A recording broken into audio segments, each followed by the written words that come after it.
Hey, Ann. Showtime. Hey, Leslie. How's it going? It is going well. Today's a good day. Good. It is a It's a good day. warm day. You know I love the heat. You do. Yeah, today's a really good day. I Very started to go good. more into detail, but that's all my own personal business That's your own about who's in the and next room waiting and for we me. never and we never talk about our Hey, personal look, business here. Okay, Groucho. my cool drink of water. How about that? Okay, Groucho. Yeah. Oh my gosh. Hey, so welcome to another episode of Black Boomer Besties from Brooklyn. I'm Angela, and that's Leslie, my best friend of almost 50 years. We're two free-thinking 60-something-year-old women who have decided, we have committed to living our lives with more bold action and more joy. And we invite you to join us. In doing so yourself, join us by listening to our podcast, join us by embracing a joyful lifestyle.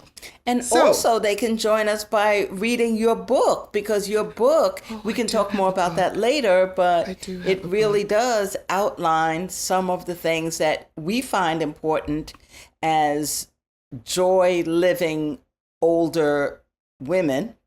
Yes. So we can talk about that a little bit later, but Yes. that would be great. But before we get into today's topic, Which is what? Can we talk about what the topics are? Okay, hold on. Let me tell people what the Okay. topic is so they can Okay. decide to stay before you ask them anything. Okay. Let's kind of grease the skids a little bit so they decide to stay. All So right. today we're going to be talking about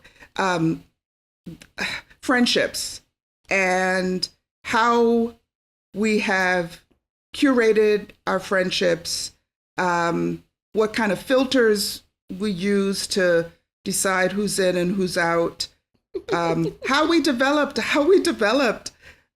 level of confidence around doing that, right? Because we weren't always this way, trust me, where we felt like we had the power to decide who we had in our circle and who we didn't. So we're going to talk about some of those things today.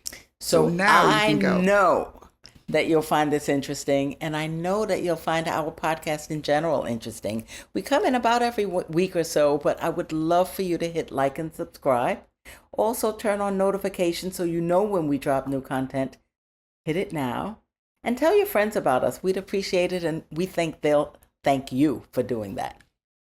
Absolutely. Thanks so much. Okay, so you want to talk about how this conversation came up? Because obviously we've been best friends. We speak. You know what? I was recently asking Rick, I said to him, do you know what it is? Can you name something that I do every single day? And he really couldn't, but it was, something like not the obvious. So I came up with I said, name two things that I do every single day. One of the things is I drink coffee every single day. Yeah. And I told him the other thing is I speak to Angie every single day. Yeah. Yeah. So we have where this. Did this topic come up? How did it come up? It just came up like a day or so ago. Sure. So it came, and we invite you into our lives as we kind of reflect on how we came to be these two people and this friendship, and the kind of nuggets that we recognize that we want to share with you. So what came up is that we were discussing a couple of our friends who are having some conflict. And we were kind of looking at that and trying to figure out why, also looking at why those things don't tend to happen with us, Leslie and I, but also with us more broadly. Because with our friend circle. Yeah, we have, obviously Leslie and I have friends in common, but we also have friend groups that are not connected, right? Mm-hmm. And so we started looking at that, and we started thinking about. I think you used an analogy. You'll have to remember it, but it was something around. I'll tell you the Yeah, go analogy ahead. in a second. What was the analogy? But before we even go in that direction, what you're Mm-hmm. forgetting is that I think what preceded even that observation about the two of those people in conflict, Mm-hmm. we were, you had just had a nice long conversation with one of our mutual friends, Mm-hmm. and you were telling me how nice and how the conversation went. And I says, isn't it nice that, how special is it that we have that deep connection with our circle? Yeah. And I said, and these people are very different people.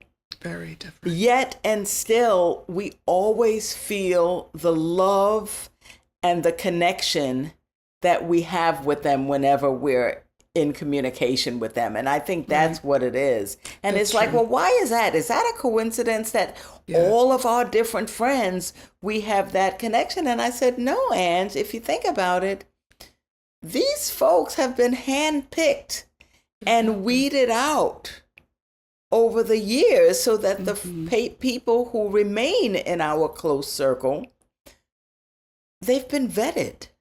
Right. They've been That's vetted. very true. That's So very what true. I said, I forgot that part. So what I said is that the analogy is like, why is it that we're in a hospital and there are all these sick people? Because that's where the sick people go. You know what I mean? Where sick people So go. the people who love us, they're the people that are here. Yeah. And that's Yeah. what we recognized and prompted this conversation and Right. this episode. Yeah, and I think the extension of that, because that was definitely where it all began, and the extension of it was in this conflict, like these are not the type of conflicts that come up with us, right? There's a That's gnat true. right here. Yeah. Well, he's not making a camera appearance, so he not. might be bothering you, but I don't see him. If you see me like blinking right that, he got me. Remember when I was recording and one flew in my mouth and I was trying to play it off and I was just... I remember that. But anyway, don't fly in her mouth. So the things that we wanted to talk about and kind of bring to the surface for your consumption is the fact that we do curate, that over the years, we have created some filters that have weeded people out. Because what I like to remind people who look at us, look at our friendship, look at different aspects of our lives and think, oh my God, listen, first of all, we haven't arrived at our destination yet. We won't do that until the Lord calls us home.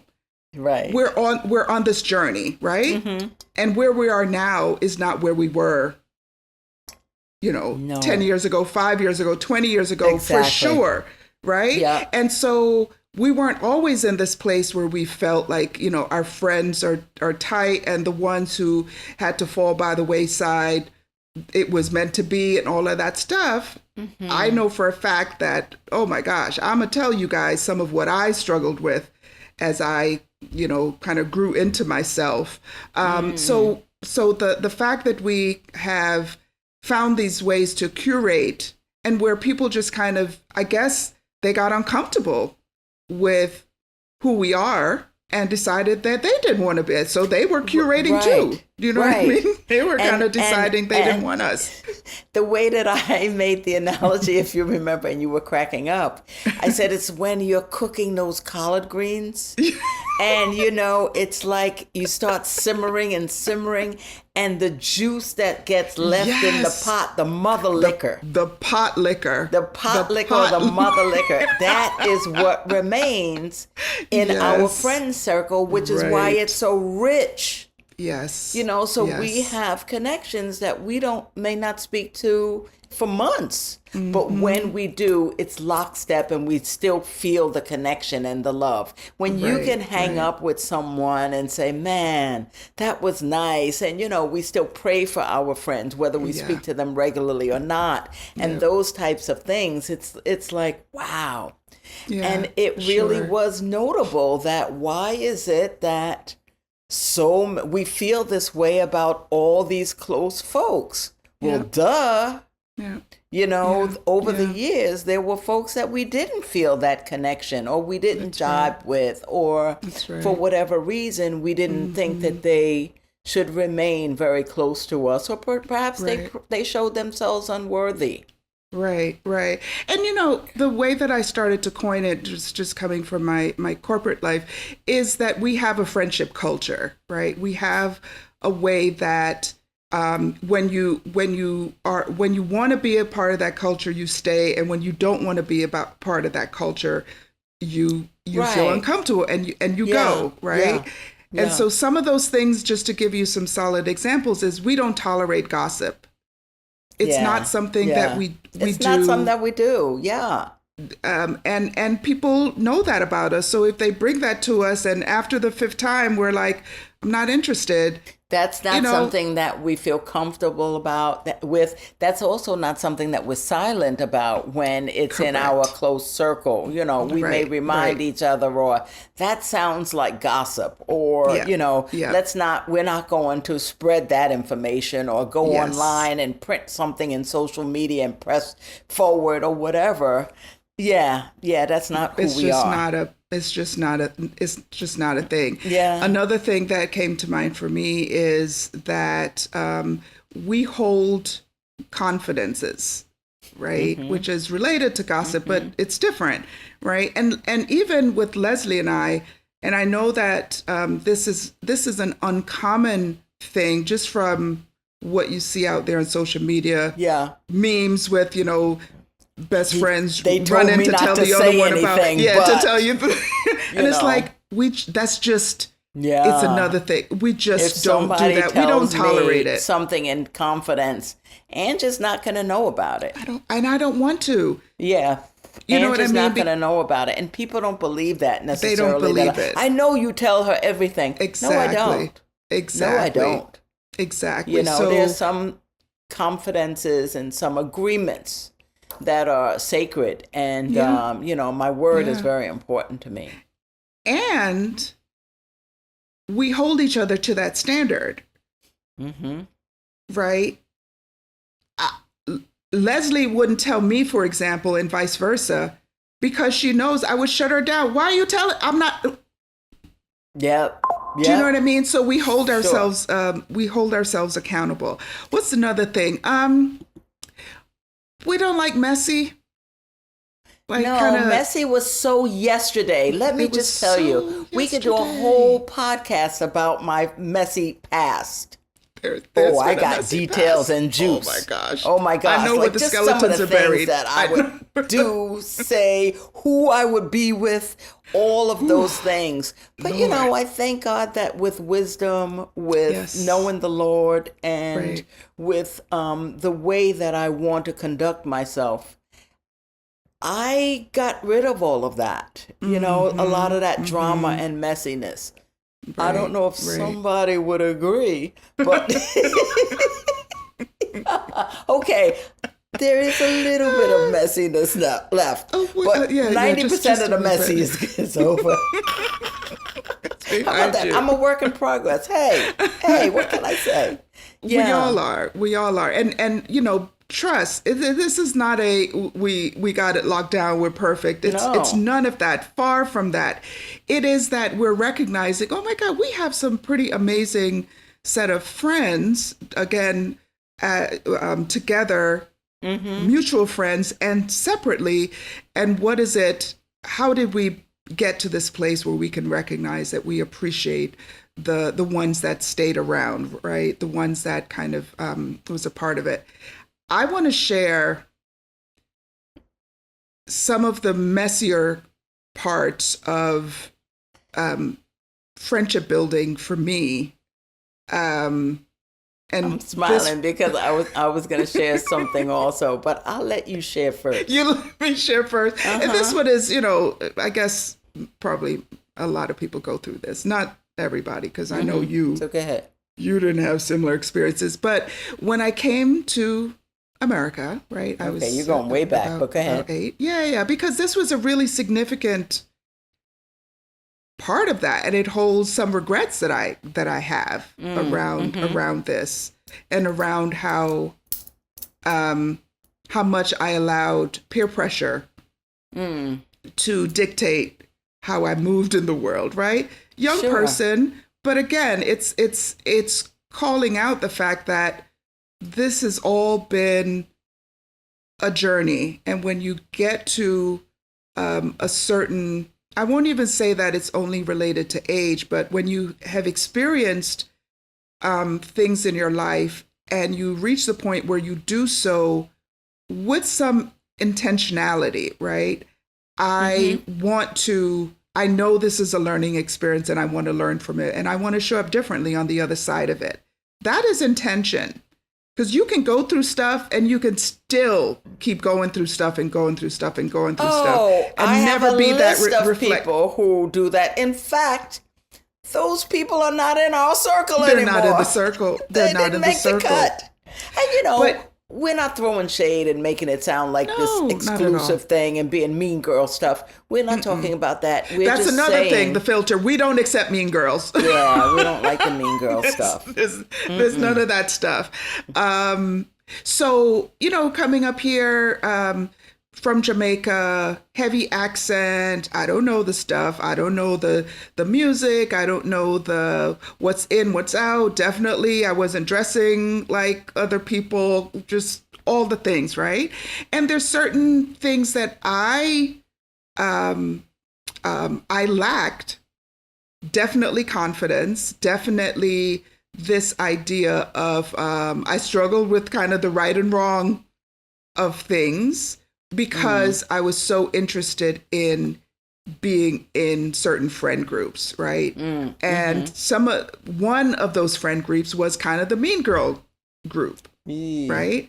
And I remember that I actually got into a fight with someone because I was pressured to do it.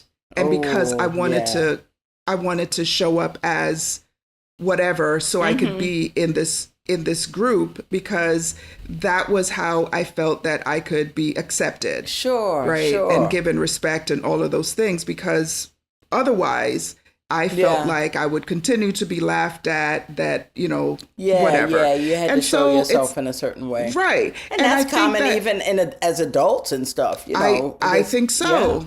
I think so, but it's just and there have been many times since then that it wasn't always the right decision, right? To act in a certain way. You do it because of this, but you learn.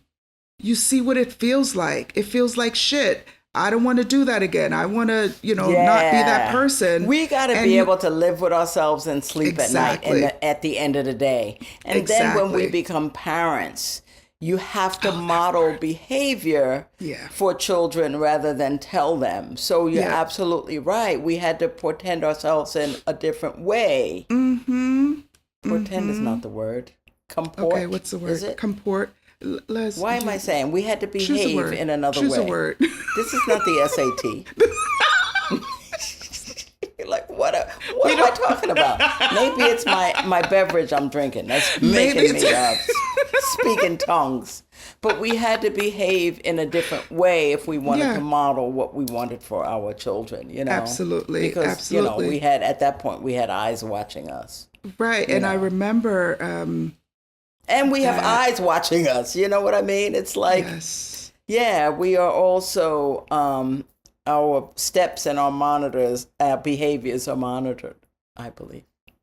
Yeah, I believe that too. I remember, and we've talked about our Bible study, and how we used to have this pretty thriving, multiple. I don't know how many people I think it had been as many as 7 people at some point. Right. And by the end of it, it was down to 3.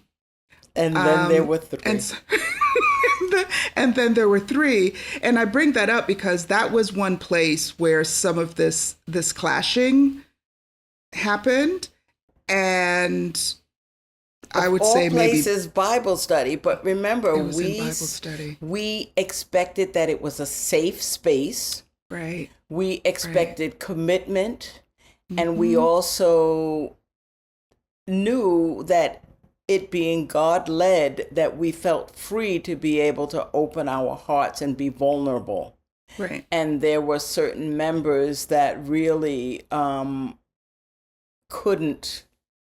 They couldn't adhere to that, either vulnerability, that level of honesty, or whatever, and people became offended, and we had some difficulty with that. We really did. That was hard. We learned a lot from that. Yeah, we did learn a lot. We learned too that there were just some people who, no matter what, they weren't going to trust. They weren't going to. Yeah, that's true. And that's and it's like, of all things, Bible study. It's like, this is where. But as Monique has always said, wherever you go, there you are. You bring yourself with you. So these folks brought themselves, and as did we, to Bible study also. And absolutely, I was definitely a safe space for everybody. I was called cantankerous a few times, and it hurt, but okay. Yeah, it got a little heated sometimes. It's like, and you of all people, that was kind of funny though. And we right, and we say, but Bible study, but on the other hand, faith people on a faith journey and faith traditions can be a very judgmental space. Yes, right? A very judgmental space. Judgmental, very much. Yeah, it was harsh. But anyway, some of those people are not in with circle, us, or really. they're in. There's like the inner circle and their outer rings, so they may be further out than and not just that. When I love someone as a friend or partner or whatever, I understand love, but I also understand that there are some limitations. Right. There are some people that you don't need them to be right next to you. Exactly. All the time. So, you got to be able to discern that. Can I just say something that this, did you finish telling your story though? I'll let you finish. Yeah, that's all I wanted to share at this point. That was enough. The way that I'm smiling. So one of the things that I like about you, there are many things, but I'll just say this. People don't realize that you have the ability to do this, but you really can speak to me in what I determine to be an objective way. Mm-hmm. You seem to put your feelings aside very much, and in a way, not as a contrarian, but you offer me a wider perspective on things. Mm-hmm. And then there was day before yesterday. Oh my God, what did I do? I don't remember. I'm speaking to you about an issue that was important to me. And it was personal, and it was a little hurtful. I was explaining something to you. And I got upset that you didn't take my side right away. Okay. Well, I wouldn't say I was upset, but I'm like, wait a minute, that's not, and I even said this, that's not why I called you. Sometimes you didn't right away go and validate my feelings. Okay. Instead, you showed me the limitations of my thinking and what the other person's perspective could be. And I felt that was a little too soon, to the point where I said, you know what, I don't want to talk about this anymore. Do you remember I said that? You did. I'm like, you are the wrong person for me to speak to about this. Okay. So that's valid. Mm-hmm. And I'm working on that, right? Because I know that timing is really important, right? Yeah. And I definitely am working on that. I'll tell you that you may not be aware, but a few days before that, you brought something, and I was like, nope, nope. I almost spit something out. It's all rah-rah les right now. All of it. Okay, so I did have a rah-rah last moment. It was all rah-rah les. And then you called Monique, and Monique did what I would have done. But I'm like, nope, that's not me on this call. Nope, nope, nope. So it happens. I get it right sometimes. Yes. But this time, but here's what happened though. And you tell me if you saw it, if you experienced it the same way, right? And in the end, after I calmed down, of course, because we're simpatico, right.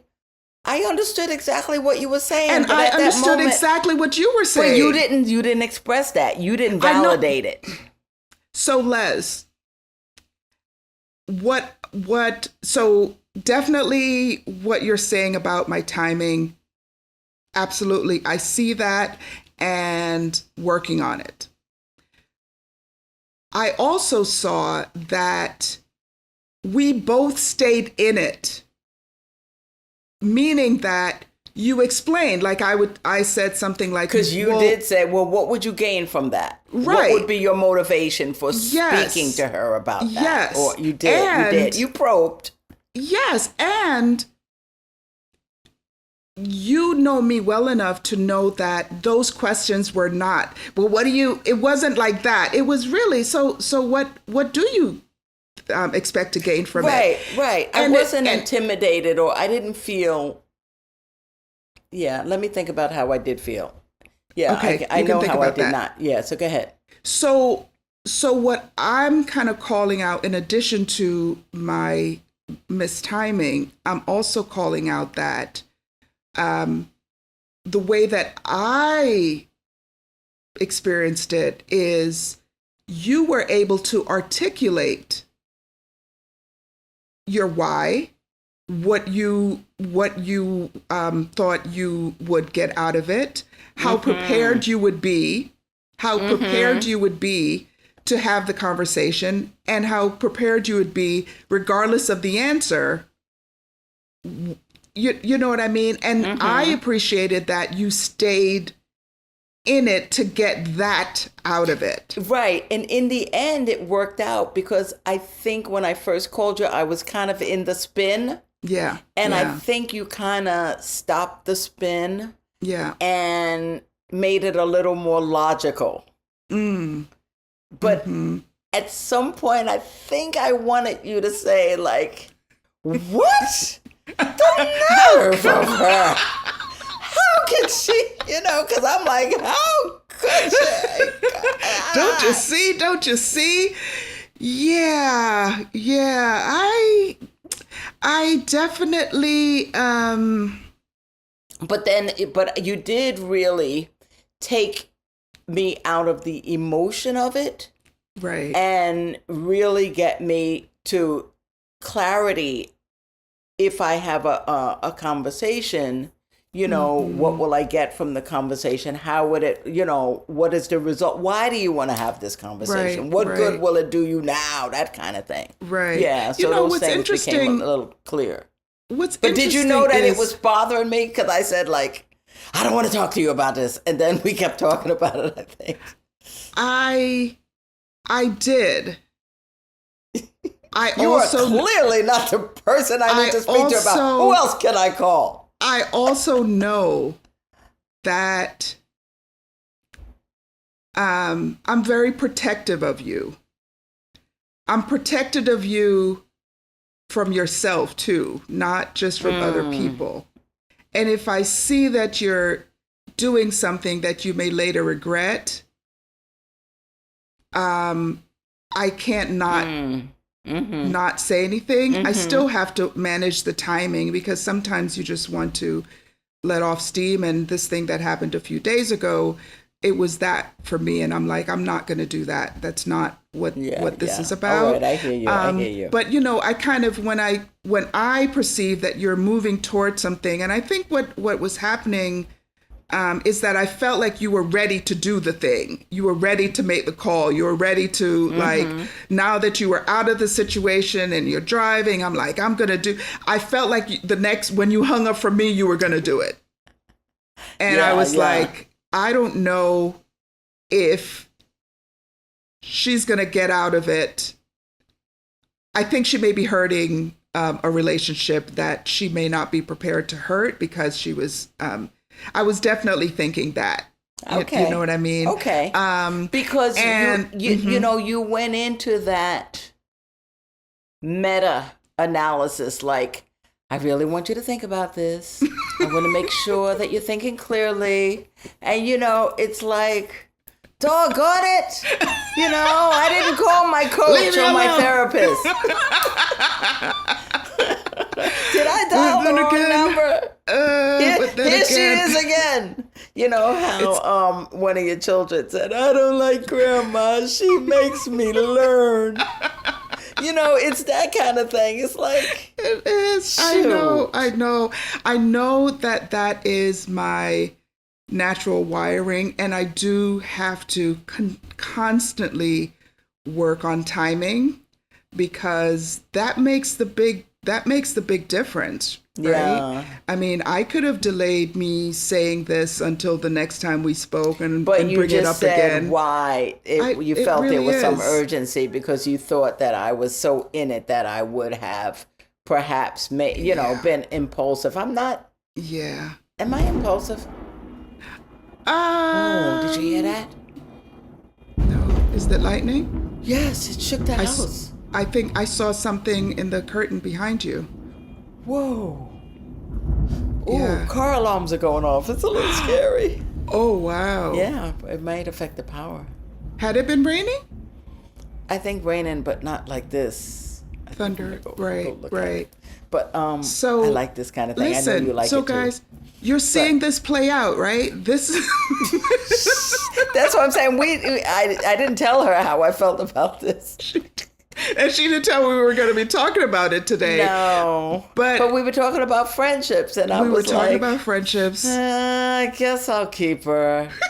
I guess this is Another not the deal thing, breaker. There needs to be more things in the keep account than the reasons to keep account than the reasons to kick her out the door account.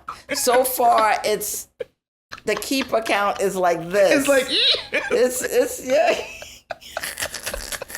Could you imagine if I quit you after 50 years? Oh It's my like, gosh, I don't even know. I don't even know what that. It's not even in the realm of possibility. At this point, listen, 50 years in, we can be assured.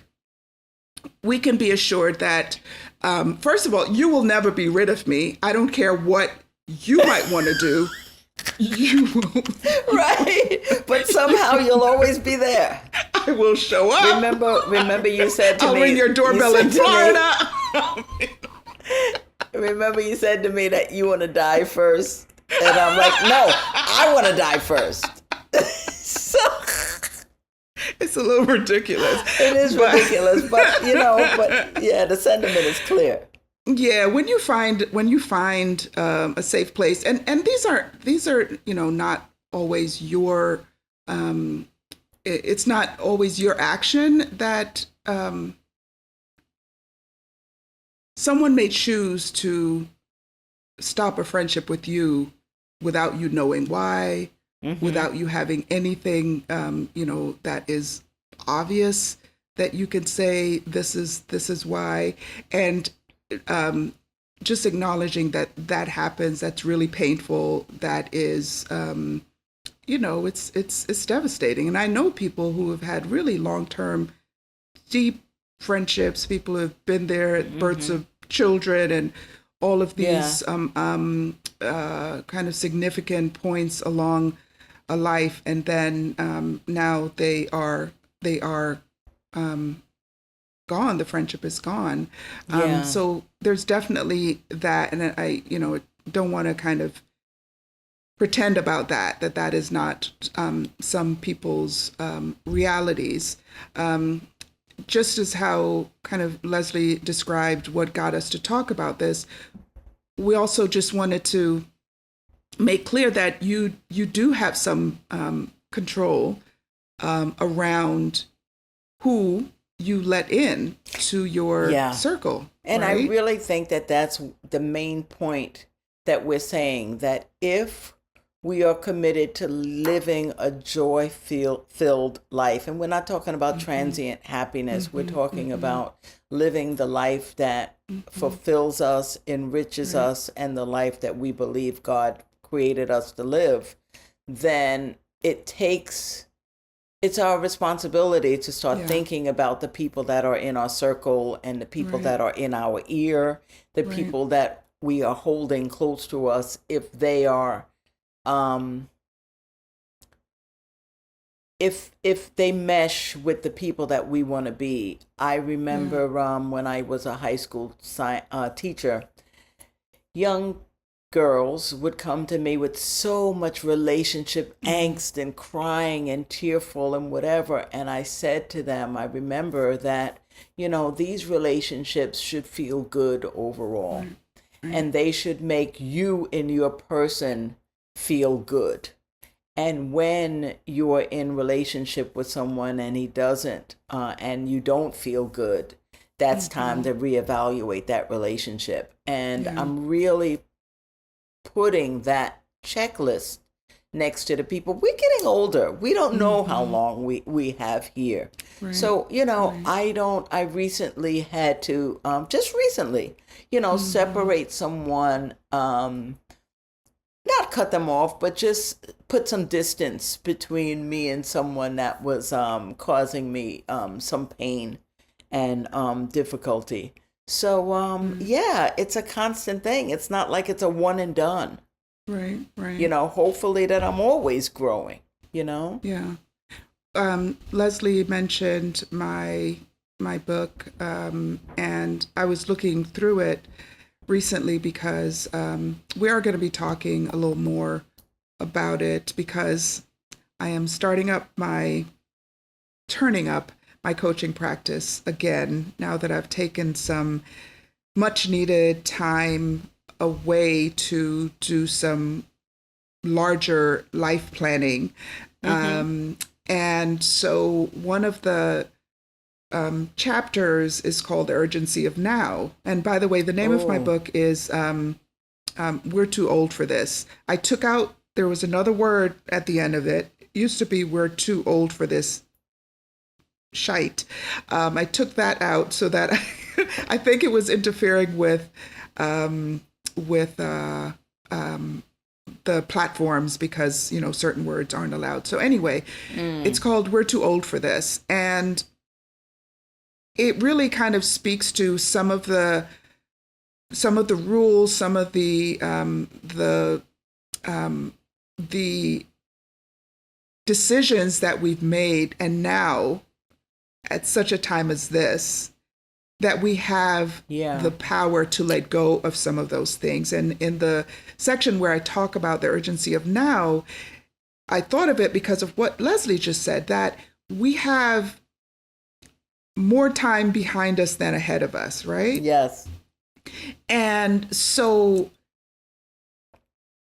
the sooner we start now, the more time we have to enjoy the time we have left, right? Yeah. The sooner we start doing those things that we have thought about doing, whether it's to go somewhere or to do something, or to no longer have someone or something loom larger in your life than it deserves, now is the time to do that. Yes. Right? Now is the time. There's no greater, better, more impactful time than now. And I was telling a friend on the phone just yesterday, she's in a difficult situation, and I said, if what you want to move toward is this, then the day to start moving toward this is today. Yeah. And it might take you 3 years to get there or 5 years to get there, but you have to start today if this is going to be your goal. Right. It's like, what does your future self, what decisions can you make now that your future self would say, oh my God, I'm so glad you decided to do that. Instead of why are we still, why? You could have done this 5 years ago. I say that about my prior marriage. I'm like, why did I, but, one of my sayings I think about is, yesterday I said tomorrow.